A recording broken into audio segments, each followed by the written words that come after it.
How'd you manage? So we have a tradition when we drive. Yona picks up a bunch of newspapers and reads to me.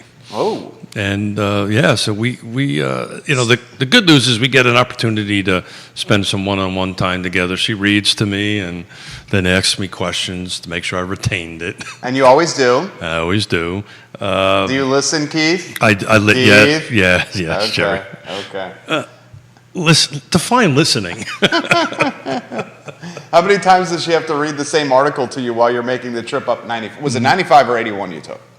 We always do 95, and it's particularly where for those who travel up 95, it's it is what it is. But we and it's Not funny. A lot of fun. Man, I'll tell you what, we'll probably kick the show off with this. But it took us a little over 10 hours to go up on Thursday. And it's normally 6 to 7 hours. And then coming home yesterday, it took us just about 10 hours to get back. And it was pure volume, traffic. It was just this, it's just unbelievable. I don't get it. At $5 plus a gallon, because that's what it cost me to fill up there. I don't know where all these people are going, and maybe we'll kick the show off of that. I think a lot of it is people are just so pent up. They want to go, and they got enough cash reserves. They're doing it, but at some point, that wheel's going to stop. We're going to talk about that today in the program. We're getting live on all social media. The man's fresh from Connecticut.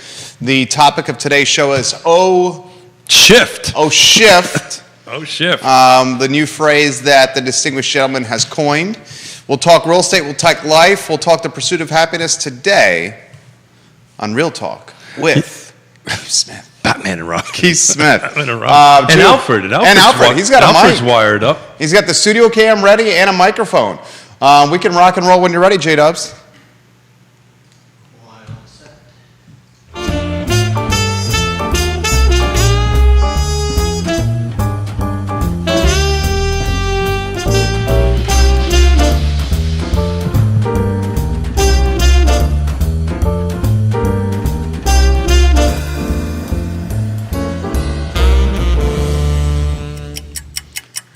Good Monday morning, guys. I'm Jerry Miller, and welcome to Real Talk with Keith Smith on the I Love CVille Network. We're live in Charlottesville, across the Commonwealth, the country, and the world on the I Love CVille Network, and we're presented by Realty Partners. God. Realty Partners. What are you drinking in there? This is iced coffee. Iced coffee. Not the morning ritual for you and I, just iced coffee today. Whoa, what is that supposed to be? I'm just saying, normally we do chest bumps, high fives, and jumping jacks to get jacked up. We didn't do that today. I don't know. At my age, I've just waking up and having a cup of coffee. You were scootering around Connecticut with your grandson. I was, but the 3-year-old beat me out. I couldn't keep up with the darn kid. What kind of scooter were you on? So my daughter, so everybody who watches the show may or may not know, my daughter's a makeup artist in New York City. And he missed the show on Friday to spend time with his daughter, son-in-law, and his 2 grandkids. Correct. Another part of this conversation was my daughter from Seattle couldn't make it out. Oh, she couldn't make it? They canceled the flights. Dang. Well, that's kind of what's going on here, and that's kind of the essence of what we want to kind of talk a little bit. What the heck's going on out there? So what she does with these big like movie sets and they're huge warehouses, and so she has like a scooter. Not like an electric scooter, but like one of like a skateboard kind of thing. So she scoots from one end of the studio or the lot or whatever it is to the other end. And Mr. Smith saw one and said, "Hey, let's do that." So was it like a Lime or a Bird scooter? No. It's the one that's not motorized. Oh, okay, gotcha. Right. It's got the little T handle on it, and you push it with your feet. You push it with your feet. Okay. And so my grandson was on his version. I said, "Hey, I can keep up with him." I probably didn't. It didn't end well. Let's say there was a bump. Let me say there was a bump. Scooter stayed, and I went. And you didn't hurt yourself? Maybe I might have. Oh man! Distinguished gentleman getting down in the weeds right there with the grandkids on the scooters. So we were saying offline. It's really cool. I mean, you'll find out one day when you get there. You can give them back. That's the best part. Neil Williamson, good morning, Neil. We joke around about that, but being a grandparent is really cool. Yeah, you give them back. Yeah, that's kind of a joke. That's a huge cool part. No, it's really cool just to be around them. You're not the only grandparents that have made the comment that you get to give them back. Yeah, I know that. I know Okay. that. I was trying to go a little higher than that, Okay. a little bit more refined other than that, particularly since Sir Neil Williamson is watching. Neil Williamson did a great job on Friday. Yeah, they did. Thank you, gentlemen, for doing it. Thank you for allowing me to go ahead and spend time with it. But so since my daughter calls me dad Okay. and my grandson calls me pop, Okay. he calls me pop dad. So your grandson calls you Pop. Your daughter calls you Dad. Your grandson heard your daughter calling you Dad the whole time. And he scratched his head and he's like, hey, I call him Pop. But Mommy's calling him Dad. Mike So- Schulman, hello, welcome to the show. So he must be pop dad. So he's Pop Dad. He figured that out all on his own. Hey, Pop Dad. And not only that, when my daughter said, so who is that? It's Pop Dad Tyson. My daughter's last name is now Tyson. So anyway, it was a lot of fun. Loved hanging out with little Miss Vienna, our little 16-month-old firecracker that is way smarter than me and way more energetic. I was having a hard time keeping up. Well, let's talk about this. So you watched Friday's show. You were with the grandkids. And I was chiming in. Harry and Tyson. Is it Harry Tyson? Harry Tyson is my son-in-law. Yeah. Your son-in-law, your grandsons were watching. Yeah. You were chiming in during the show. Maybe too much. What struck you about Friday's show? Quentin Beckham, Sean Tubbs, Neil Williamson, and yours truly. You know what struck me, to be honest with you? Part of doing this show so often, you kind of think you need to be here. Uh-huh. I realized I didn't need to. The show was so awesome. Show was awesome. The show was But you awesome. were missed. Thank you. The show was awesome. It's always fun to watch Sean and Neil go at it. And not in a vindictive way, but they come from different perspectives Oh, yeah. on stuff, and that's kind of what we've been trying to do here recently on the show, right? By bringing people with different opinions on and so forth and so on to kind of go back and forth. But today is Monday, right? Yeah. So we kind of want to do a quick 7-day recap of the market. So, folks, we'll give you some updates on how the market is doing here on a Monday, courtesy of Keith Smith of Yes Realty Partners. Yes, look at this. I got the shirt I on. see it. I got like the shirt it. on. It's a hell of a logo right there. It's a hell of a logo. It's almost as good as that logo. It's very recognizable. It makes an impact. All right, so you got some digits and some data you want to relay. Yeah, to us. just throw some stuff out. We normally do this. How did the last 7 days go? And I usually been doing it the last 7 days versus 7 days, the same 7 days a month ago. Okay. We haven't come up with a word for inventory. Yona's recommended we use available homes for sale. Okay, So, available homes for sale. That's good, available homes Yona. for sale instead We like that, Yona. Instead of inventory, I guess we're not like pivot. We can't use that word any longer. That pivot's played out. Played out. So the last 7 days, 80 homes came on the market, 105 went off. 44 price changes, and I'm going to hold that number to the side for a moment because that's going to be important compared to 30 days ago. Okay. 104 sold. So 80 came on the market. This is the car footprint, right? Everybody who listens to the show know that. Charlottesville, Albemarle, Fluvanna, Nelson, Green, and Louisa. This does not include the other side of the mountain at that point. But the same week, 30 days ago, there was 119 units that came on new. Okay. 140 went pending. So the volume is dropping down. We've been talking about this for quite some time, that the volume of transactions are starting to decrease. But very interesting. Exact number of units changed, price. A month ago, there was 44. This last 7 days, it was 44. So I think what's happening, I think there's normal percentage of price changes. And if you look into that, some of it's new construction, which is actually increased in price, not decreased in price. So that's just an overall price change on that end of it. So you're starting to, I think you're starting to see a little bit of a leveling out, for lack of a better term. We're seeing the absolute impact of prices that have double-digit increased over the last couple years, plus interest rates spiking, and let's cut to the chase. Perhaps depleting a little bit of the buyer pool. We know it's still there, the buyer pool. It's just not as robust or deep as it was, say, 6 months ago. Yeah, and the The sold a month ago, by the way, was 108 versus 104. So the volume of transactions are still happening. So sold is actually, consummated, recorded. We've closed the actual deal. So the volume of closings isn't different week over week, month over month, right? Looking at the same week on that end of it.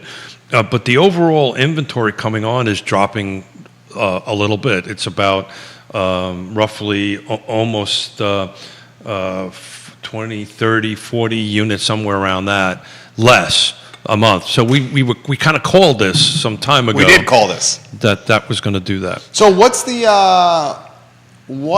the temperature on the street? You've coined shift.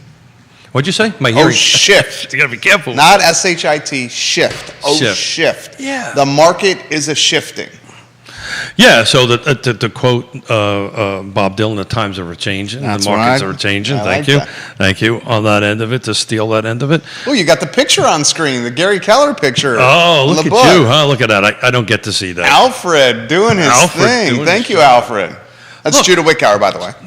Yeah. So, it's interesting, the temperature on the street. It's interesting on our end of it. Our actual transactions are picking up, right? Our end of it. What Yes Realty Partners has been doing. As far as listings and sales, it seems like the activity is not reflecting what the decrease over the last month in overall volume. Don't know what that is. That just could be where things that we've been working on for a while is starting to pay off a little bit. It's hard to figure out. Yona and I were driving up. Took us almost 11 hours on a Thursday. How many times did you stop to pee? Oh, One thing we know about the distinguished gentleman is he needs to pee every hour. Thank you for sharing I that. just want to let people know. Thank you for sharing that. I think you share this on now previous shows. And everybody knows my prostate maybe not as much as it should be. Thank you, Jerry, for doing that. Kevin Yancey, good morning. He's got a comment for you. I'll get to in a moment. Thank you, Kevin. You have shared that before. I have. I'm an open book, right? You're very open on the show. I am more open than I am. I am an open book, and my wife's made that comment before. Wow, Keith really shares a lot on the show. Oh, was that a dig at you? No, Yeah. it was not a dig at me. She just respects what you do. Yeah, it is what it is, right? It's what you see is what you get, and there's no need to hide anything, right? And I do it also from a different reason, particularly about, and we're about ready to talk into the R word, recession, right? Yeah. Because that's kind of what I've been preparing for the last 2 days to have this conversation for the next 2 days. But, having an open and honest discussion about stuff is the only way you can fix things. So let's talk about this. I'm curious, your wife is thinking I'm a little too open? No, she thinks you do a great job. Yancey in Waynesboro, king of Waynesboro, in fact, rising interest rates, appraisal differential, and possible ARMs are making buyers reluctant, especially first-time home buyers. Do you buy that from Kevin Yancey? Yes and maybe no yes, right? Yes and maybe no yes. Imagine that. The reason we coined shift. Jamie Turner, the mayor of Gordonsville, loved hearing that you go to the bathroom every hour. He's repping the Pep and Culpeper, the mayor of Gordonsville. Michelle Scheid also So to loved speak to hear about that. Gordonsville, we actually stopped in Gordonsville on the way up. Ooh. On the way down. Fried chicken at Ice House? No, we're Wine at Well Hung? I'm sorry, Neil, we did not do that. Okay. We needed some dead pig fix. Barbecue Exchange? Yeah. We it was really great. We pre-ordered it on the phone, stopped it because they closed at 7 o'clock. We literally got there at 7 o'clock. But it was interesting. We were talking about Gordonsville. I didn't notice it, but on the way coming up, they opened up a new bakery and a cafe up across from the Ice House. So that town is booming. Really matured, and it's really a cute little town. But back to Kevin's question, the reality of it is, and this is going to get worse. This recessionary position that I'm going to take here in a little while. Ooh, you're gonna be a bear today, huh? You're normally very bullish. Today you're going to be a bear. It's not a bear. It's just the reality of it. I think, as far as I'm concerned, I think we are in one already. It's been my position for quite some time on that end of it. But and what I want to talk about is how the recession isn't going to impact housing. It's going to impact housing, but it's not going to impact it like it did in 2006, 7, 8, 9, and 10. But to go back to Kevin's question, and we can't use this word any longer, but I think what's impacting the first-time home buyer more is the lack of something to buy. I didn't use the word inventory. You did that well. That was very good. I didn't use the word I inventory. was impressed. I think that's impacting more because, but you know, man, I had 1, 2, 3, 4, 5, 6, 7 phone calls from Thursday to the end of Sunday from first-time home buyers, teacher, cops, firemen, you know, because we're listing the affordable housing project that I'm chairing on this stuff of it. Literally all of them in tears. What to do? I got nothing to buy. I got no place to live. My landlord just, I'm not going to use the word double, but that's not what they did. But my landlord is Jacked up my rent. double digit increasing year over year. I need a place to live. And there's nothing more helpless not to help these folks. I can't help them. I can guide them through the land trust process and get them into the system, but some of them can't even meet that criteria on that end of it. They're just not making enough money to afford it on it. So the short answer, Kevin, is all of those things are impacting it. You know, one of the articles Yona read me on the way this was down was an article in the Wall Street Journal, and I'll send you a link on it. I didn't get a chance to do. Excuse me, New York Times on that end of it. Does Yona think we're in recession? She does not like me using that word. Oh, okay. She wants me to use the word. We're in the middle of a Financial hardship? transition. Okay. So recessions aren't. Man, I'm going to get myself into trouble. All recessions, really, in essence, in itself is not really that bad of a thing. So I look at I've lived through enough of them. The last one that went through, Jerry, was not a recession. That was a depression. That was a time of great unpleasantness. That impacted everything. But at the moment, I look at a recession as a pressure cooker, right? So a pressure cooker has a little valve. You ever cook with a pressure cooker? It's got a little valve on the top of it. It regulates the pressure. It's supposed to let a little bit out. It's supposed to let things balance a little bit and go in and on it. And I don't think it's going to impact the housing. It's not going to create a housing crisis on that end of it. And we'll talk a little bit why to do that. But I think the world of Kevin, and I'm trying to figure out a way to answer his question, and I don't have a magic answer to it. Nobody does in this thing. He says a recession is basically a correction. Jamie Turner wants to make sure we highlight the burger at Patch Brewing Company. He says it's a phenomenal burger, by the way. Andre Xavier and John Craig's Patch Brewing Company. Yeah, man. It's just we were cruising through that at 7 o'clock at night after being on the road for nine hours, and most of the places were closed, and we just needed to grab some, put it in the car, and keep on going on that end of it. But yeah, so look, we technically the first quarter is already recessionary, right? We were down 1.4% or something like that over the previous quarter. I think what's going to happen is you're going to see this number bounce up and down, and this isn't going to be a normal recession. And there's really no such thing as that. They're all very different, and they're going to impact certain folks a different way. But to go back to Kevin's question. This is kind of the Marine in me, right? The only way I know how to predict something or to do that is to make it happen, right? I don't know if that makes any sense, right? You can predict and you can do that, but the only way you're going to do that is to pull up your bootstraps and say, okay, we're going to do this. We're going to make this happen. But the reality of it is there's nothing to buy. Right. And I've said this more than once, right? The buyer pool just went from 20 feet deep to 12 feet deep. The inventory or the homes to buy on it went from a foot deep the 3 foot deep. Our colleague Scott Morris, who we have a lot of respect for, Yeah, says sure. this could be the peak of where rates get to. I think he's right, actually. But it's not normal, right? So if you go back to Volcker and you go back to the 70s, the only way you're going to get this inflation to come down, and we'll talk about my steak experience here in a minute, but the only way that they're going to get that down, the way they've traditionally been doing that, is to raise rates so they're matching the inflation rate. So the inflation rate is roughly 8%, 9% right now. But I don't see the Fed doing that, because if they did that, then that means mortgage rates are 9%, 10%, and I just don't. That would just put everything in a tailspin. Neil Williamson's comment, president of the Free Enterprise Forum. Neil Williamson, we love you. You did a great job on Friday, Neil. He has this comment. Look at that, and you sang it too. I very much enjoy Neil Williamson. Yeah, he's a I like Neil's company.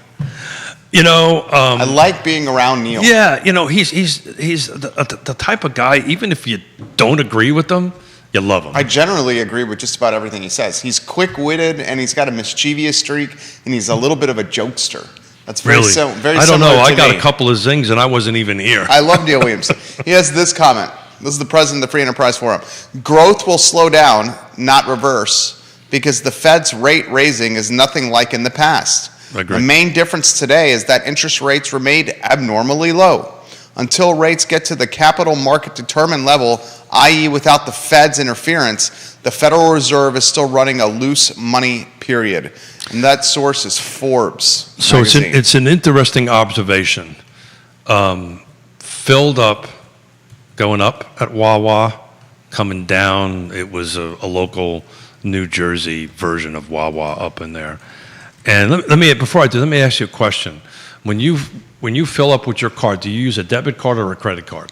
I have 3% back on So you use like a specific Visa Rewards card. Yeah, and And my reward on the Visa Rewards is 3% on gas. Got it. But So you- I only use that card for gas. you pay that off every month. Yeah, and I get Got the it. money back. And on top of that, I do it with Tiger Fuel, and I'm Yeah. a market member. Got it. So you accumulate points. So for instance, my last pump, I think it was 2,500 points on my Tiger Fuel app, and that gave me 50 cents off each gallon of gas. So how many people do you think actually do that? The point I'm trying to get to? How many people actually use a credit card and pay it off at the end of the month? Probably not many. I know it's not many. Yeah, probably not Statistically, it's many. not many. And it was really interesting because I was trying to think, what the hell, at $5 a gallon, because that's what it was up north, where are these people going? It was literally bumper to bumper traffic. I think we averaged something like 35 miles an hour going all the way up on that end of it. And it was not accidents. It was not anything like that. This was just pure volume getting on and off and through. But when I was looking around at the Wawa and the gas station up there, They were packed. no, everybody was using, just me being me, everybody was using Visa. You could tell they were using credit cards. Not that I was staring at them and copying. Yeah, were you getting their numbers? Would you order some stuff online? I got some stuff coming from China. Okay, all right. But my point is, people, there's so much, I just think I'm a little worried about all this cash getting spent right now and some of it getting built up on credit cards. I don't know if that's going to impact things out. We use a debit card. Since the time of great unpleasantness, You debit card everything. we very rarely use credit cards, Oh, right? okay. I don't care about the points. I don't care. It's just based on our experience, right? Because Uh-huh. we lost everything we had, and we had to build everything up. If we go on vacation, it's all paid for in cash up front, right? If I use a debit card, it's the same as cash. I always have cash in my account. Sometimes I forget my debit card, and I've got to finagle my way out of the parking garage. I see her all the time. She asks about you all the time. She's so nice. She loves you. She's a wonderful person. But if You should tell him the porterhouse story. yeah, so there's my son-in-law Harry Tyson is We love you, Harry Tyson. love him to death. You're going to tag him, aren't you? Should I tag him? Yeah, tag him. Okay. He'll chime in. Just him and Neil can. One of these days, him and Neil are going to get together. I'm just going to sit here and take it because they'll end up busting my chops for an hour and a half. So there's a restaurant that we go to. It's the steakhouse that they like steak. That that's his thing, and that's what we do. When we go up there, we always make sure we take them out. We get a babysitter. Oh, by the way, $25 an hour for a babysitter up there. $25 an hour for a babysitter up there. So the waiter, who's been there for like 30-something years, it's one of these traditional steakhouses. It's like the Aberdeen Barn. It's just been there forever. And he hands us a piece of paper with the menu on it, like a printed piece like a of 9 by 11 loose leaf copy paper, which you wouldn't expect at a steakhouse. And I went, normally it's a leather bound thing, yada yada yada. And I'm looking around and I'm looking at the top of the paper and it has today's date on it. And then I went, oh, I know what's going on. They're creating a menu each day because of the steak prices going up. So we got a two per, him and Harry and I split a porterhouse steak on it. Porterhouse, a good cut. Is that your favorite cut? It was until I paid for that one. Well, tell them what you paid. $175. $175. Did you hear that, Judah? For a steak. $175 for a porterhouse for two people at a restaurant. That is insane. I know you got something that comes to mind over there. $175. And it's funny. So he's you better got that medium rare. Of course. Okay. He's a actuary by trade. He's a number guy. His math, and so we were actually digesting the menu. I said, well, my preferred steak is a New York strip. Strip's great. I like a ribeye. Well, he was going to get a ribeye. I was going to get a thing. But when we added it together, it was more than that. And we said, heck with it. Well, let's get the 175. But and that's what I was asked the waiter. I said, what's up with the paper thing? He says, look, man, our wholesaler's changing prices every day, and we need to change it every day. Eventually, all this is gonna cause something to stop, right?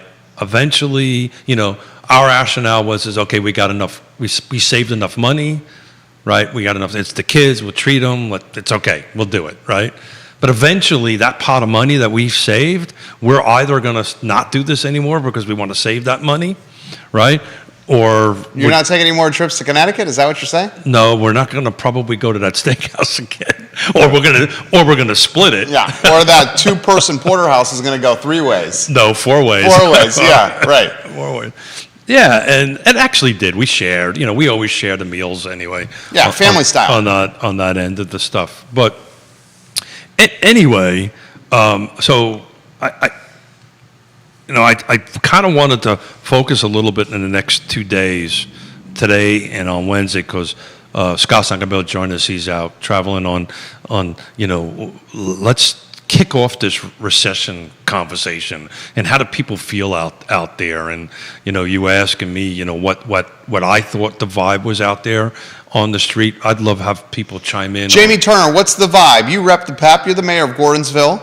How are you managing inflation, JT? How are you managing recessionary times, JT, especially as a new homeowner? Kevin says, I got fuel Friday at 6:48 a.m. I had to refuel at 12:48 p.m., the same station, same day, same pump. Went up. This was diesel. Yeah. At 6:48 a.m., it was $5.95. At 12:48 p.m., it was $5.88. A reduction of 7 cents. Now, I'm not complaining about a price drop, but how can fuel in the tank lose or gain 7 cents a gallon 4 hours later? Yeah. I wonder the same, dude. I don't disagree with that. That's way above my pay grade. Here's another question I have. It depends on where he got it. So if it was something like a Wawa or something like that, I'd imagine they have purchasing power. Well, no, I'd imagine that their prices is all kind of connected to some sort of algorithm of for sure, 100%. Versus, a mom and pop gas station, I bought, and I think that's what he's thinking, I bought 1,000 gallons of fuel at 1 cent, and I'm selling it at 1.5 cents, right? And then when that tank gets down, I buy more, then I change the price. I think that's how that works. Well, how about when you pass a station and they're closely in close proximity to one another? And one station you're passing, it's $4.59. and the station like right down the road is 25 cents more a gallon for that. That's a head scratcher. You ever wonder about that, The Judah? one right across the street. Oh, yeah. Across the street. It's like, why is there a price difference of these two stations and they're right next to each other? And I would very much encourage everyone that's watching the program, wherever you get your gas, to sign up for the fuel rewards points. If you're going to the same station every time, get a points rewards membership. It has substantially saved me money during this period of fuel inflation. Fuel. So do you think it's just limited to fuel or everything across the board? Oh, everything is going up in price. I mean, everything.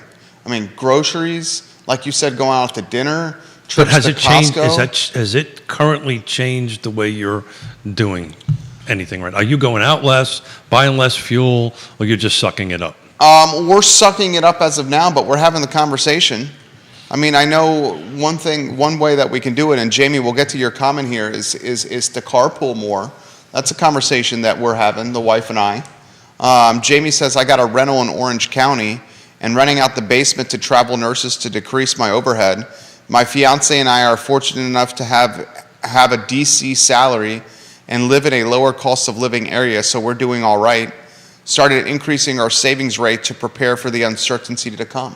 It's funny, I had a conversation with a couple of loan officers on the way down yesterday, and, saving cash. So if everybody starts saving cash, right, and stop going out, that could impact this inflationary increase, right? But man, I'll tell you what, you could not.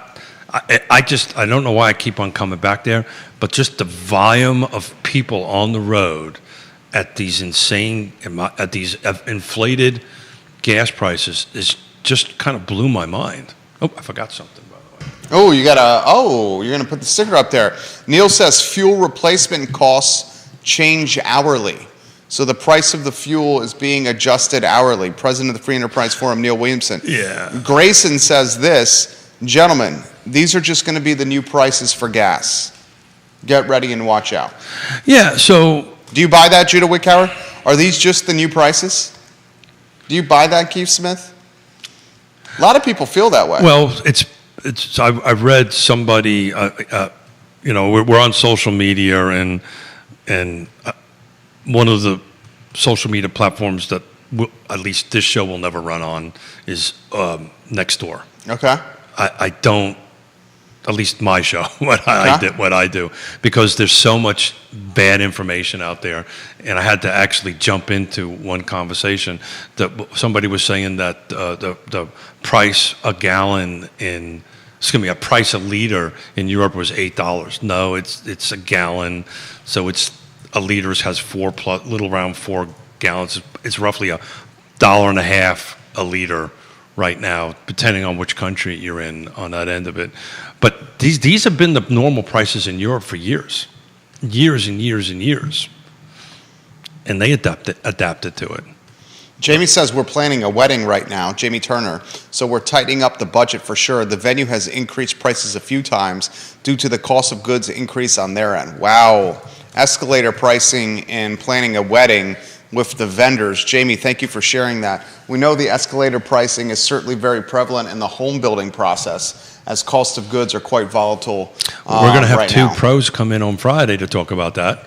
We're going to have Christopher Bremett from Bramante Homes and Amanda Lamont from Stanley Martin Homes to talk about the O shift from a new construction perspective. How is that going? Are they seeing it coming up and down? We're going to do a couple of different things on this thing. But see, I kind of, from my perspective and what we do for a living, and at the end of the day, what we do is relational, right? Oh, yeah. What we do is it's dollar and cents and pluses and minuses and helping people, but it's all about feelings, right? About emotions. All these purchases that we do or sales have emotional ties to it on that end of it. And when you have to buy a home, you have to buy a home, right? But I constantly asked, and Jude, I'm going to ask you to go to slide number 4 on this stuff. I'm always asked constantly, well, are we in a bubble, right?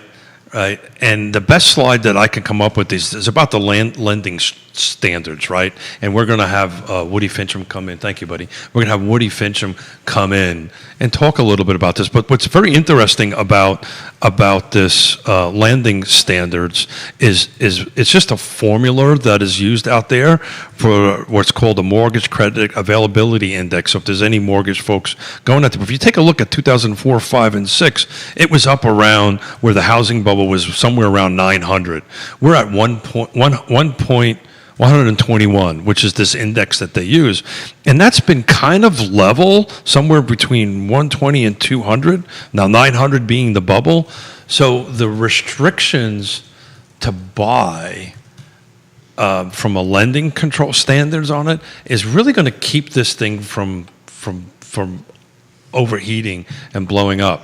The reality, though, of it is, I'm working a couple of deals right now that the people that can do it are just bringing more cash. We've been talking about this for forever on that end of it, but they're just going to bring a little bit more cash. I want to talk about the first-time home buyer.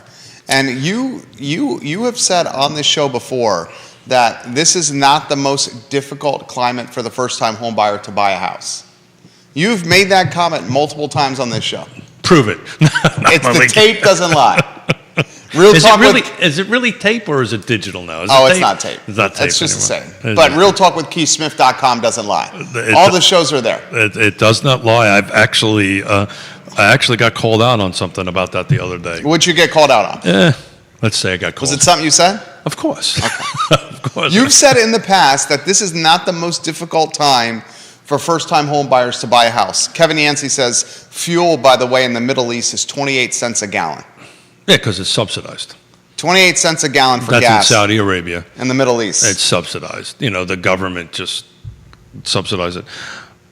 So what I was trying to say, Mr. Miller. I'm going to say this is the most difficult time for first-time home buyers in the history of buying a house. Yeah, so prove. You don't buy it. It's not that I don't buy it. It's just,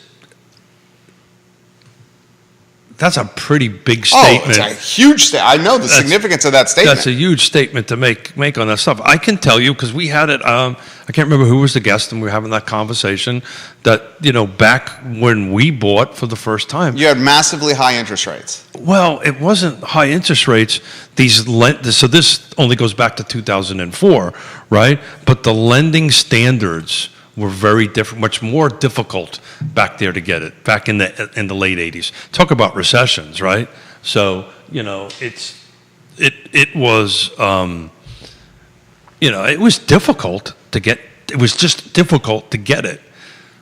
Now, for me, it was a little bit more difficult because we were independent. We were owning our own businesses, right? So it was very hard, particularly at that point, to go. It was Scott. That was the conversation we were having. Scott Morris. Morris on that end of it. But yeah, so there was there was nothing to buy, right? Rates were high. Rates were high. It was extremely difficult to go get it. There was none of this first-time home buyer 0% down, 3% down federal, programs which we have now. So you were putting 20% down? We were putting more than 20% down. And just talk about the difficulty right now. I can't tell you the specifics, but I was having a conversation with Scott actually on the way in on a buyer that wants to put about 40% cash down. And my question to Scott was, great, then that waives the appraisal. Because normally when you're putting like 30% down, it kind of waives it. He goes, no, not anymore. There's 6 other criteria that we have to match before the bank waives the appraisal. So what the lenders are now saying, however they're being regulated, will hold it. If I'm putting 40% cash down or half of the cash down on it, that doesn't automatically bunt the appraisal, which struck me as an odd. I have to finish that conversation with them after we're done here today for this client that we're trying to write an offer on and go ahead and get it, because I got all excited. I said, great, if we're going to put that much cash down, then we can waive the appraisal on it. And he goes, whoa, hold your horses there, Batman. And Hold your horses, Batman. hold your horses, Batman. That sounds more like something you'd say to Is that Robin. a phrase in Batman? No, it's not. Hold your horses, Batman. No, it's not. Neil shares a link. Can we give Neil Williamson some props? Anytime Neil Yeah. puts a comment in the comment section, we should respond by singing a jingle live on air for Neil. Are you going to sing this jingle, Judah Wickhauer, for Neil Williamson, or do you want to sing the jingle? Huh? Give me a little a jingle for Neil. I'm drinking my coffee. Leave Come me on, alone. Judah, do you want to sing a jingle for Neil? What's the jingle? You got to just come up with it on the fly. Keith? No, Neil, thank you for all you do. Thank you, Neil. He shares a link from Fortune Do me a magazine. favor. Slide that coffee over here. It's coffee every day.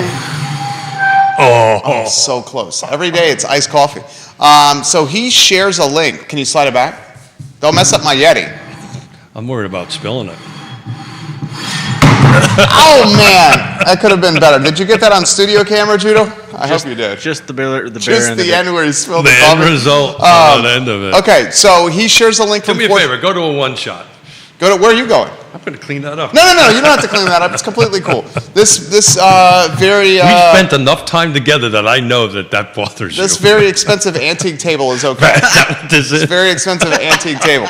This is I just want refinished. everybody to know I have not shoes on. I have my sandals on. I have my fans on at the moment. Studio camera over here, Judah. The you know what's getting a little deep here. This is reclaimed Tibetan. Why are you lying for? Reclaimed Tibetan oak, white oak from Tibet over here. They don't have trees in Tibet. They don't have trees in Tibet?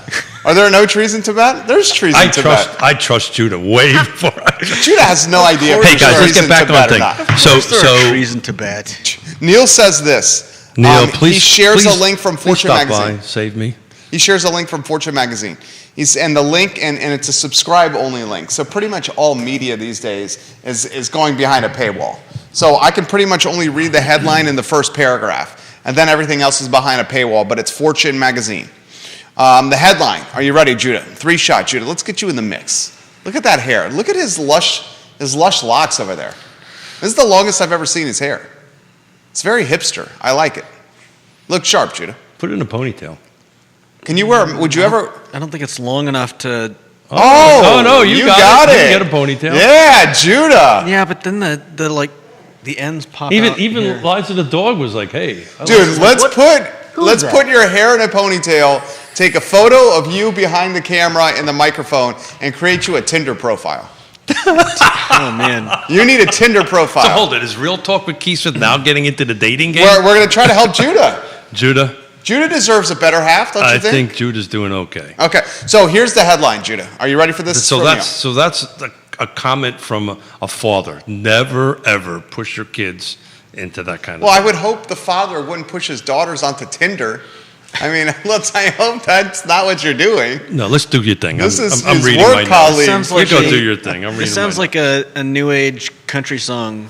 Daddies, don't push your daughters onto Tinder. That's so good. Daddies, don't push your daughters on Tinder. Who would sing that? Jason Aldean? I think Jason Aldean would sing that, Judah. I'm the wrong person to ask. Maybe Garth Brooks. Kevin Yancey says, are you going to man bun it, Judah Wickhauer? Oh no. Kevin, save me. Somebody come over. All here right, and here's save the me. link. Here's the link. This is from Fortune. We were having a little fun here. Mischievous Keith doesn't want to stay mischievous here. No, I've done all this notes and studying. But yeah, I'm So having this is fun. from Fortune magazine. The headline says, yes, this is likely the worst housing market ever for first-time home buyers, but it still may be a good time to buy a home. Parentheses, really, close parentheses. And then here's the first paragraph from the article. Fortune magazine. This is from Neil Williamson. Neil Williamson. According to a recent Gallup poll, Sir Neil. just 30% of Americans think now is a good time to buy a house. It's the first time this number has ever been below 50% Wow. as far back as 1978. So from 78 to now, how many years is that? Quick math. That's 44 years. 44 years. 30% of people, according to this Gallup poll, thinks it's a good time to buy a house. That's the lowest number since 78. Yeah, and all I was saying. Okay, maybe this is Liza's agreeing. Yeah, that was Liza, for those that are wondering. Not Keith's stomach being hungry. Yes, sir. And it could be both. Who knows? But the reality of it is all I'm trying to make is, there's been other times that was more difficult. I mean, you can go back and pull numbers and all this different things, but it's hard. It's the worst time for the first time home buyer when you can't find a house to buy, you can't borrow money, Your rent's going up. your rent's going up. Double-digit percentage. I think Your fuel's going up. Your cost of goods are going up. Your groceries are going up. Your electricity's going up. you said that went back to 78. Yeah. So 78 would have caught the tail end of Vulgar. Well, but the gas crisis is back in the late 70s. That would have caught that a little bit too. Look, I'm changing my thinking a little bit, and this is usually what happens in these shows, right? There's one thing that didn't happen when I was buying a house in the 80s. Rent was not going up like this. Rent was not going up. We were okay. When you bought your first house, I was paying $400 a month. What was for your mortgage or rent? Rent. Your rent was $400 a month For a 3-bedroom house at the lake. at Lake Monticello. Yep, it's $400. That's a good deal. No, yeah, at the time, maybe not, right? Yeah. At the time, Was gas doing what it's doing now when you bought your first house? yeah, I can't remember how much gas was. Neil back Williamson, then. Kevin Yancey, when was it when you bought the house? 88. 88. What was gas doing Yancey and Williamson in 88? Yeah, I don't. Was groceries doing what they're doing in 88? No, but you got to keep in mind in 88, we just didn't have the money, right? We were, Well, you were young. You were starting a company. well, most first-time home buyers are young, right? Yeah. Actually, first-time home buyers are now moving into their 30s, right? We were in our 20s. First-time home buyers are now in their late 30s, some in Correct. their early 40s. Correct, yeah. So I was in that. But there's I think what you're trying to get to a little bit is, even as hard as it is right now, buying a home is without a doubt hedges against inflation, right? This article Yona read to me was about this NIMBYism, and I'll send it to you, and I'll send it to Neil because I really like Neil's. Did you do the jingle when you mentioned Neil's name? No jingle. Okay, sorry. No jingle. You sure? No jingle. Okay. You do not. We put the word "sir" before Neil. You can't jingle a "sir." Oh, so because he's sir, he You can't- doesn't get a jingle? You can't do that. That's like the Queen. You're not going to jingle Neil the Queen. would take a jingle over sir. Okay. Would you want distinguished gentleman or a jingle every time your name is mentioned? You'd want a jingle. Sure. Would you want a jingle? Totally want a jingle. Totally want a jingle. Jamie, one thing that has been very sad is seeing Neil, the local help. mom and pops close. What's y'all's prediction on what types of businesses are going to take over the real estate of all these restaurants that are closing? That's a great question. So I will offer some perspective here. We have gotten into the business brokerage side of things, and there is a lot of businesses that are going to be coming on the market for sale. A lot of established and well-known businesses that are going to be coming on the market for sale. Many of them are restaurants. So he wants to know what is going to take the place of these businesses that are closing now. In particular, local restaurants that don't have the burn rate to survive these times. Well, that's the point I was trying to make about everybody's kind of spending this cash. We're fortunate. We had enough cash. We went out and spent what I feel is an obscene amount of money for 4 people to go out to eat dinner. You spent over $600 Yeah. on 4 people. On 4 people. That's an obscene amount of money. I believe that's an obscene That's an amount. obscene amount of money. So what were you talking about? but I wanna get- $170 a person? I was blessed to be able to. Well, that was with a tip, and Yeah, with tip. I tip very well. I know you do, always, because you're generous. on that end of it. He's one of the most generous people I know, Keith Smith.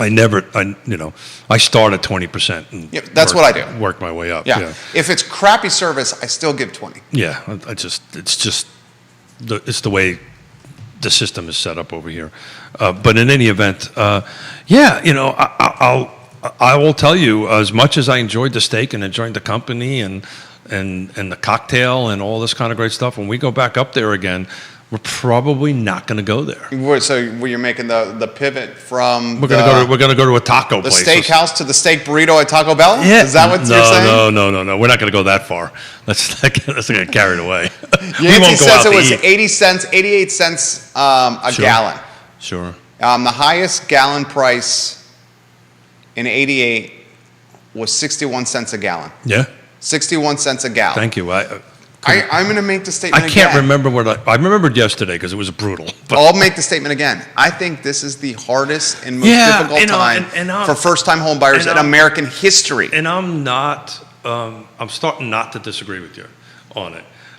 All the point I'm trying to make is that there were other times that were bad.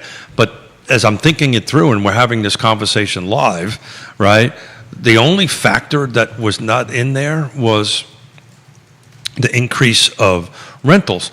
And this article that I was referring to that I'll send to you and Neil, it was very thoughtfully written. It was about this NIMBY-YIMBY dynamic, right? Yes, in my backyard versus no, not in my backyard and all that stuff. And it was very interesting because they wrapped around this not in my backyard thing that's been going on pretty much for the last 30-something years has really decreased the inventory of homes, of places for people to live. And that is just causing so much pressure that maybe 30 years ago or 40 years ago wasn't there. Definitely. I know. Definitely. Wasn't there. So I'm kind of leaning that way, but there's a slide number 3 if Judah can put on for me. He's got it up. So what this is looking at the 1980 recession, thank you, 81, 91, 2001, 2008, and 2020 recession. So everybody knows this is all, hold on a second. I got to reference the people that did this. Hang on a second. So I can do this. This is from the Federal Reserve. 1980. So what this is, everybody's saying that prices are going to decrease if a recession happens. And I don't believe that. I believe we're going to hit, this is national, by the way, these numbers. We're going to hit our norm, 3 to 6%. I've been running these 2021 year spreadsheets in each one of our jurisdictions, and including the time of great unpleasantness, which is 2008 on this graph. On this end of it, which was a negative 20, roughly 20%. 91 was down a little bit. That was roughly 2% we lost. But everything else above 80 was 6%. 81 was 3%. These are larger. There's been many recessions in between, but these are the larger ones. 6% in 2001 plus, and 2020 was up by 6%. That was the last little recession. That was the one that kind of kicked off with the COVID. There's a little COVID recession in that end of it.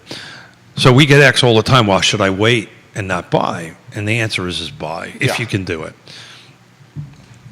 But anyway, I thought that was some good information. Well, let's go to Danville, the New River District. We got the king of Danville watching the program, the king of the New River District, Travis Hackworth. Travis. Look at you. Hackworth. You're singing today. It's great to have you back. Batman and Robin. I miss Batman and Robin. A little bit more of creative freedom in the Batman and Robin scenario. In the Batcave. Don't you feel like there's a little bit of more creative? I've said this once. I've said that nothing. We love the panels. We love the panels. But we also have to showcase the panelists. We can't be us. Right. Well, we could be us, but it's more about the panelists. Where this allows the distinguished gentleman's sparkling and contagious personality to shine through. What did he have for breakfast this morning? I'm just high on life right now. There you go, This buddy. is Travis Hackworth, New River District, the king of Danville. I bought my first house 6 years ago for $17,000 and dropped $32,000 on renovations.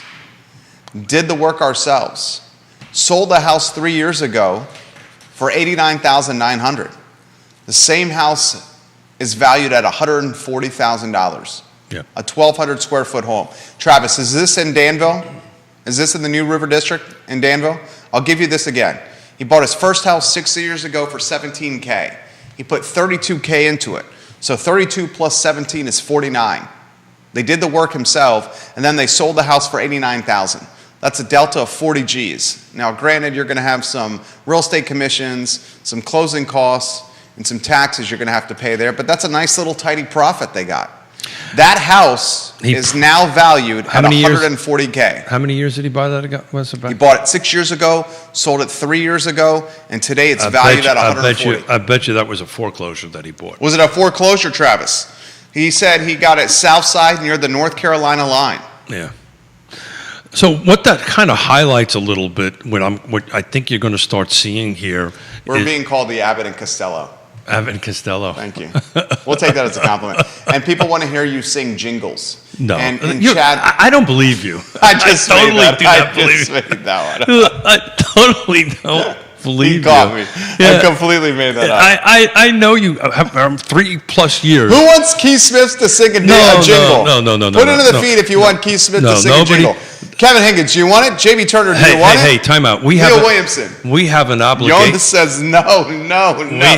We have. When you don't look at me when you say something, I damn well know you're saying something. We have. Christopher Eagle wants you to sing a jingle. I know he does. Yeah. That would make sense. Yeah. But we have to pay. We have an Kevin obligation. Kevin Higgins said no. Don't sing. Thank you, no. Kevin. We have an obligation to our awesome sponsors not to go ahead and do that.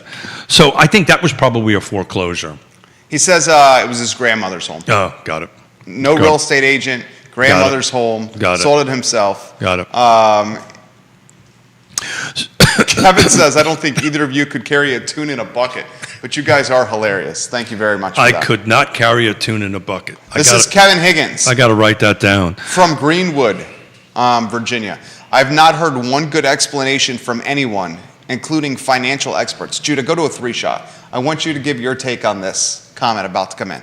I have not heard one good explanation from anyone, including financial experts and the government, as to why there are so many challenges hiring people and getting people back to work. Until that is understood and fixed, we are stuck in quicksand as a country. While the price of gas is devastating for families, it's really a distraction from the core why. In the past week, I have walked into 6 businesses that had to close early due to employee shortages. If this is not fixed, we are stuck, and I'd concur with the JP Morgan CEO that an economic hurricane is coming. I hope it's a Category 1. Well, that's the point I'm trying to make about this recession. There's all these things packing on. And right now, inflation is what? There's basically too much cash chasing too few goods, right? Or in this case, services, right? And the prices are getting inflationary. But our youngest daughter and son-in-law was supposed to fly in from Seattle on Thursday to spend the weekend with us because we were doing a celebration for birthdays. Their flights got canceled. Not enough pilots, not enough flight attendants. They canceled their flight. And this is kind of, this is kind of what I've been wanting to talk a little bit about, the opportunity right now. The level of expectations right now from people is so low. If you just do the basics, you become awesome, right? What is that? You're talking about as an employee? Just as anybody, and as an employee, as a service business, we're in the service business, all of us, right? Just doing the basics, showing up on time, listening to people, caring, Well, those aren't the basics. That's going above and beyond. Do you think so? You think showing up on time? Dude, so many jobs. I'm talking about what we do for a living. If you didn't show up on time, you were not listening to your clients, and you were not caring about what your clients said, you wouldn't have clients anymore. No, you're right. But our jobs, okay, so I want your take here, because you got a good take on this. And Kevin Higgins' question is, where are the people for all the open jobs? Well, let's face it, jobs? so part of what he's saying is that people staying home because they got paid to stay home. Well, that's over. There's no more money to stay home. Beyond over. That's beyond over. His take is pretty good on this. Explain your take on why people aren't working these. Or are the numbers right? These frontline. I think the numbers are right. The frontline jobs, the F&B I don't think jobs, they are. and I'll add to this before I get your take. Big tech, Uber, Meta, Snap, big tech, a number of different ones, have slowed hiring. They are not hiring big tech, right? The F&Bs, the mom and pops, the frontline. Tesla's getting rid of 10%. Tesla is freezing. But are they getting rid of that because they're upping their robots and stuff like that, or? No, it's a reaction of these inflationary times. Yeah. And they're mindful of their balance sheet. Give them your take So that's the point I've been trying. Go ahead. I'm sorry. on what people are doing, especially these F&B jobs, these frontline jobs. Your take is pretty good on this. Go. So my take, and I think I've read various versions of this. Basically, when the pandemic started, you had a bunch of people who were told they couldn't come into work. They had to stay home. They got what, $600, $1,200 for. I mean, they But how certainly long didn't. does that last? They certainly didn't get enough to carry them yeah. through however long they weren't allowed to work. So, in the meantime, these were people that were working, like you said, F&B jobs. So they were not making. I don't think a lot of them were making, the kind of money that you would need to start putting away and saving. So they were barely making ends meet before all this happened. Once the pandemic hit, they couldn't go to work. So now they're basically they're just watching their money go down the Dwindle. drain. They're probably, I would imagine they were using whatever money they had to continue eating. And thankfully, our government gave people some leeway in paying rent and things like that. So then, whether it was 6 months or 9 months or 12 months later, or in some cases possibly even longer, they're told that they can come back to work, and now they're looking at 9 months, 12 months of debt and saying, I was working a job that barely made ends meet, and now you want me to go back and try to make up the difference in this 6, 9, 12 months of just piling the debt on. So talk about how the mind shift has changed. And what I was hoping for the take that you would give is a large portion of our country is choosing to live their lives with less. They have to. How can they not? I mean, look at it this way. But that's not Look at it this way. You unusual, though. can rent a home for what, $1,800, $2,000 a month. Depends on the house. 1,800 is probably going to get you an So apartment. one of the interesting Okay, articles. but the point being is that same person might not be eligible to get a loan to buy a house At that monthly that would payment. put them at a much lower monthly payment. Yeah. That's absurd. I mean, Or I even worse, understand there the might bank not be a house to buy that Okay, would put but- them at but that that's- lower monthly well, so payment. But that's so- irrelevant at this point. What I'm talking about is the fact that if the only rental you can find is what, a 1-bedroom for how much? A 1-bedroom is probably going to cost you $1,300 a month. And you could probably get a mortgage on a townhouse for $1,000. Mortgage on a townhouse, $1,000 or less. say it's no. You got no. 250 townhouse now, 250 to 300,000. Good luck finding one. Yeah, you're not going to find So one. we're and if selling, you do find one, it's a $2,000 monthly payment. and you're yeah. So the, $2,000 monthly payment. Dude, for- with the rates now, I yeah. can add What some- rate did you get? I can add Do you some remember? some context to that. So the $243,000 homes that we're selling for the land trust is roughly PITI, principal, interest, taxes, insurance is around $1,800. There you go. Yeah. There you go. But you can't rent something like that. So it's in the other article Yona read me was from so when you're up in New York, you get the New York Times version of the New York City version of it, and every article. And off air before we came on, I was having this conversation with you that we've been talking about this stuff forever on this stuff, but every article I'm reading, lack of inventory, lack of homes to sell, lack of apartments available, that we have not as a country got past this regulatory oversight, or overreach, I should say, on that end of it to create some stuff. So they were talking about the new trend in Manhattan right now is a 1-bedroom apartment in Manhattan right now is $4,000. And what's happening in that 1-bedroom apartment, they're co-sharing it. The three of us are co-sharing it. How does that Yeah. work? Well, what they do is they actually put Like a sleeping schedule? no. They actually they were like putting like sheets up, and they Yeah. were dividing the room up into so they were two strangers rent the room. So it used to be you could rent the room. We would be roommates, right? I'd rent room 1, I rent room 2. Judah rents room Now 3. roommates does Now not that- mean rooms in the same house. It means the same room. Literally the same room. And there was another a part of that article was about what's happening is that people of my age and up that have their homes and they can't afford them anymore right? Because up for taxes and stuff like that, they're bringing in these tenants. And oh, by the way, if you go back and look at the history, that was done during World War II, by the way, because they didn't have enough housing for people. It's a really great movie. I can't remember the name of it. That was done in the 40s about that. So look, you really got my brain changing on this. Has this ever been the worst time for first-time home buyers? And I think the factor on it is not enough inventory, which is causing rents to go through the roof. Yep. Right?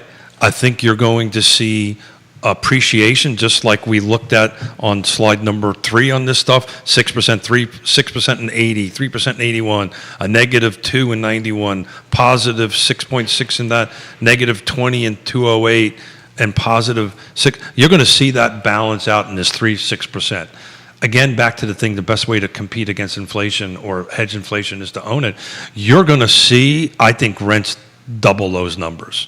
I think you're going to see rents going up over on it because there's just nothing there to rent. That same $400 house that I rented in 88 is $2,400 now. I don't know what that math is, but that's a lot. Yeah. Sandra Collins.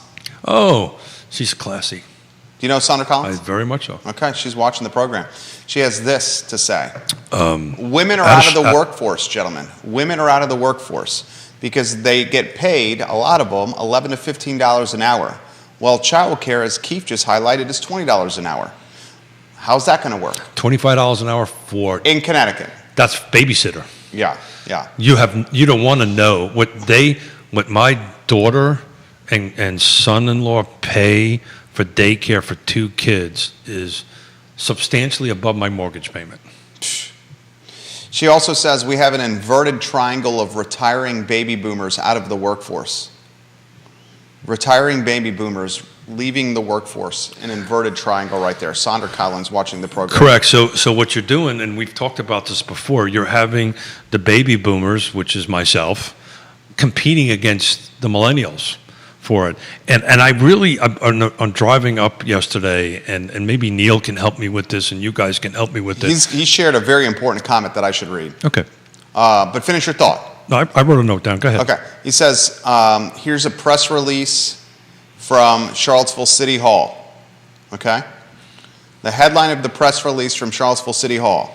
City Building Permit Division experiencing low staffing levels. Yeah. Here are 3 paragraphs from that press release from Charlottesville City Hall. Yeah. The City of Charlottesville Department of Neighborhood Development Services, NDS, is currently experiencing low staffing levels in its building permit division. That's nothing new, by the way. As a result, there are major delays Yeah. in the issuance of building permits and inspections.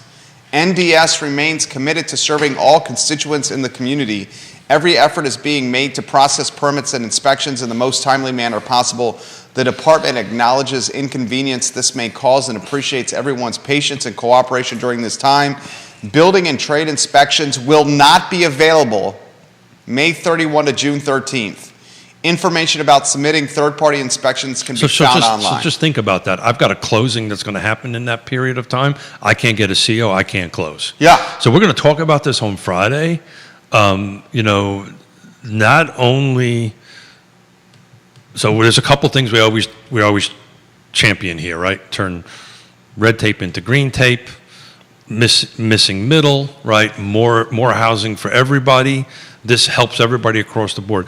Even if the politicians say, or even if let's say the state of Virginia, this will never happen, but let's say the state of Virginia follows what Oregon and Washington has done and makes a state level decision that says we want more housing, right? They make this decision that if the local, because this is what happens in Washington and Oregon, if the local jurisdiction rejects something that the state says we want more housing, they can go up to the state and actually reverse the local decision. That's probably never going to happen here, but the point that I'm trying to make is even if all of a sudden the local jurisdiction starts approving projects, you can't get a building permit. Yeah.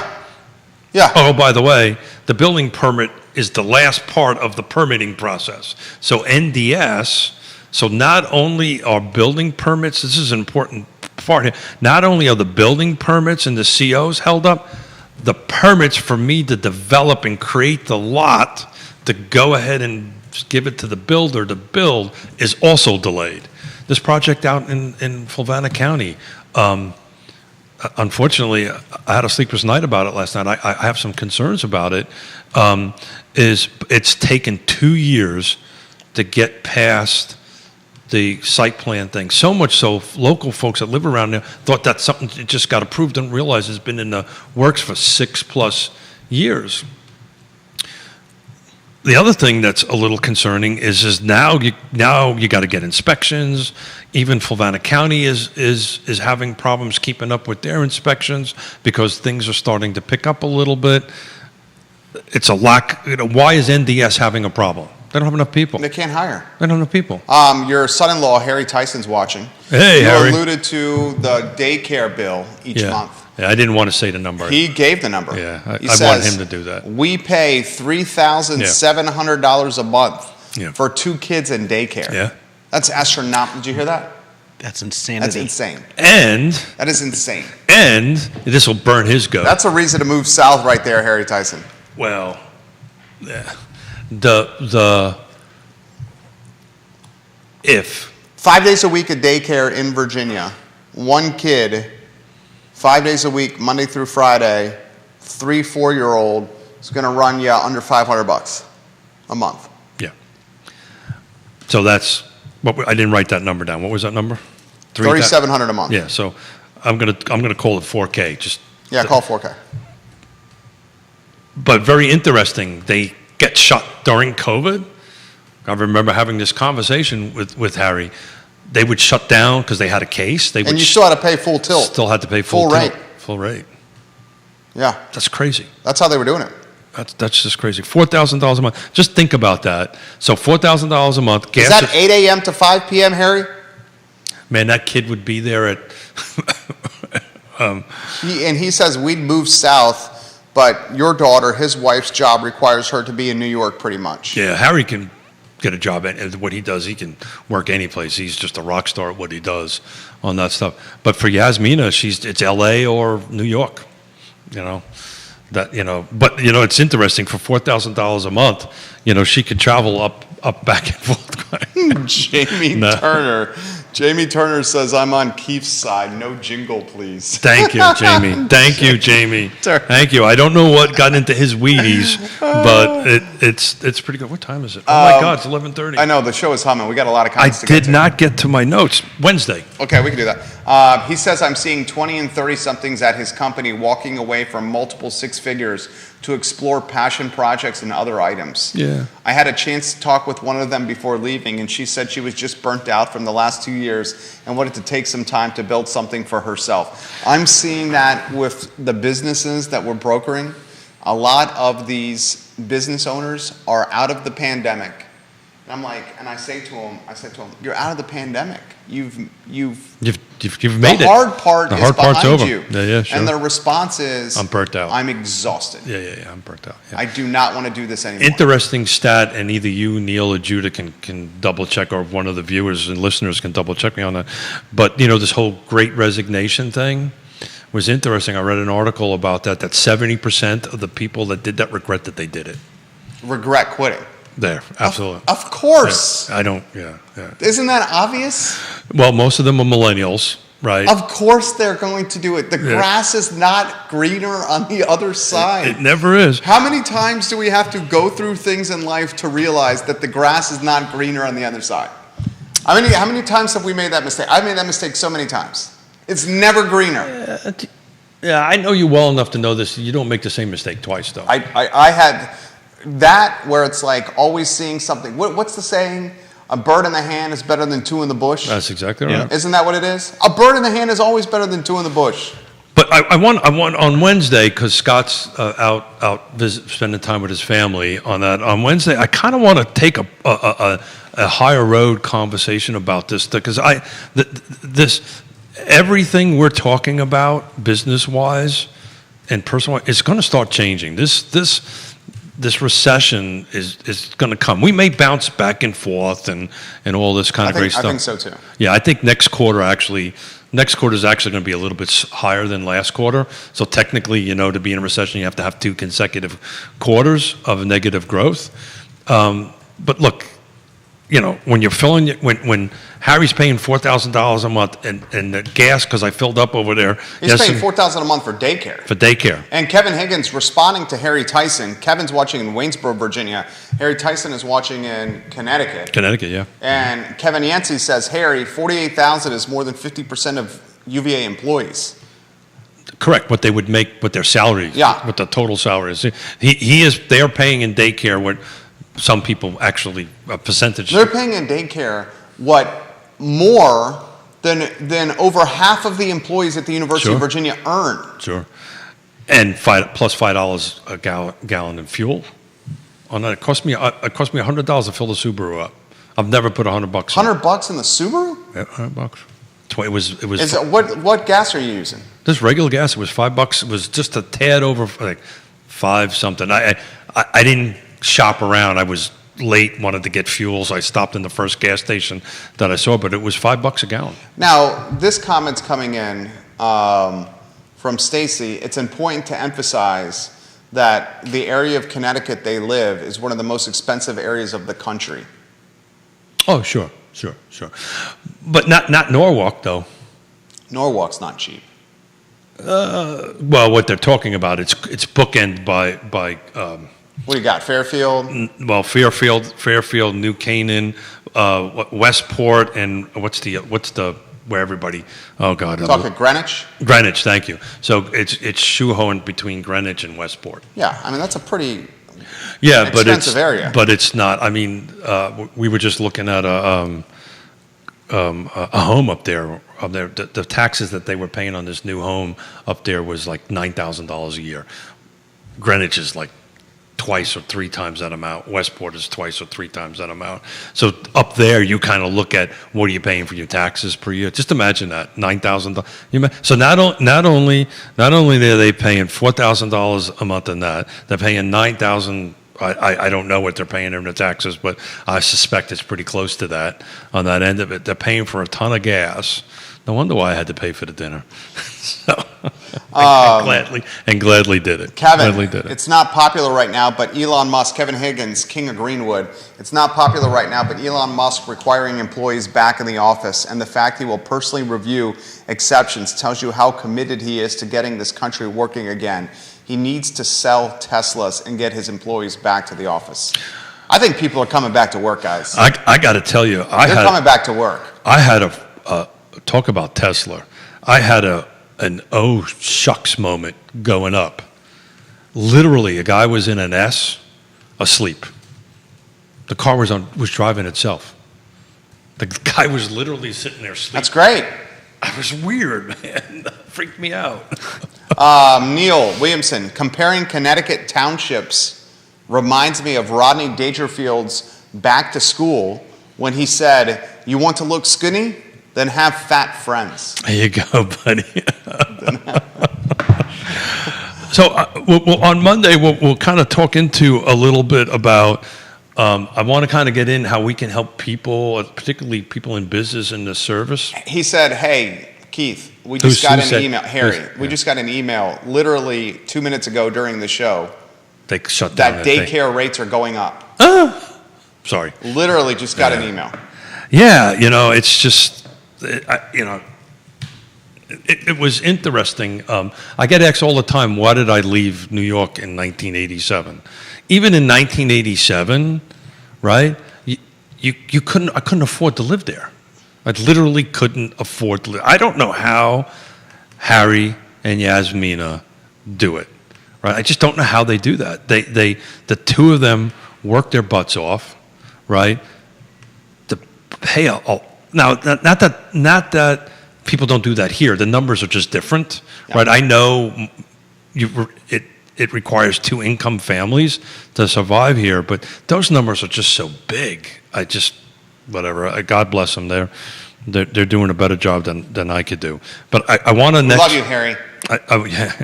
We had a lot of fun. We sat on the back deck and chatted and had a cocktail, which was, I enjoy every moment of those times I can get. Good. That's something that old dudes talk about, hanging out with grandkids and doing scooters and going oh shit and taking a dive and my ribs are still a little bruised from it. You're a good man, Keith Smith. Oh yeah, I had like, yeah, I can do this. Oops, I can't do He rode his grandson's scooter, for those that are just tuning into the program. No, not his grandson. I ran my daughter's scooter. Oh, your daughter's scooter, sorry. And I was trying to keep up with my grandson, and I couldn't do it. Your daughter's scooter. How about some closing thoughts for the viewers and listeners? Yeah, so I kind of don't want to scare people, but this is coming, right? We need to prepare for it. We're going to talk a little bit about Wednesday, particularly folks that are in the service business, on what you can do. Getting back to the basics and the fundamentals is important. We'll talk a little bit about that. I speak from it from our perspective of having been through this before.